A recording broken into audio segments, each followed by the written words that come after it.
is for Dale DeGroff, and not just because of his sweet double D name.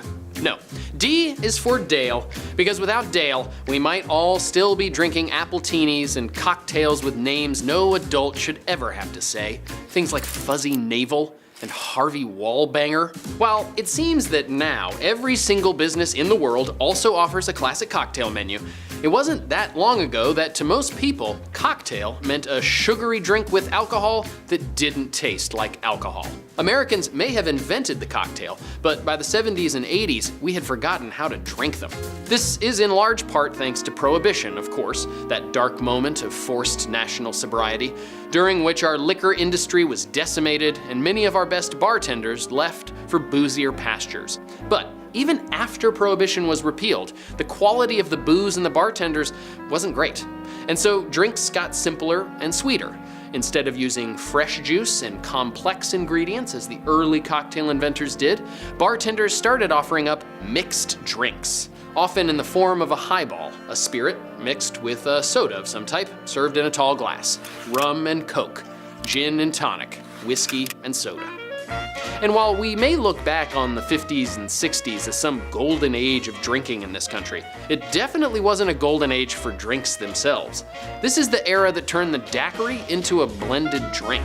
Quick aside, I was actually gonna do daiquiri for D, but suffice it to say here, just look up the original recipe. Now, Jim Meehan points out in his indispensable bartender's guide that the blender did as much hurt to the cocktail as ice did to help it, when emphasis on efficiency took over for emphasis on craft. Dale DeGroff himself calls it the beginning of the Kool-Aid era of drink making, the rise of the mix.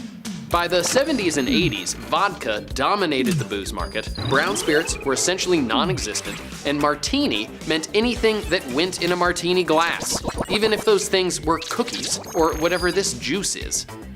Which is what makes Dale DeGroff's cocktail bar at the Rainbow Room in Manhattan in 1987 so important. The menu had 27 drinks, all made with fresh ingredients and calling on recipes basically forgotten since the 50s. DeGroff's mentor and boss, restaurateur Joe Baum, had introduced him to the old, forgotten cocktail art, and DeGroff became essentially the first modern cocktail nerd, surfacing a lot of the history and teaching and training a whole generation of bar men and women who created the magical drinking utopia that we live in today. One of whom, Jim Meehan, I would like to raise my glass to. His book, Meehan's Bartender Manual, provided much of the info for this episode, and his New York City bar, PDT, is still one of the best in the world. D is for Dale DeGroff. Long live the king. Cheers. Fuck Midtown. In fact, fuck 'em.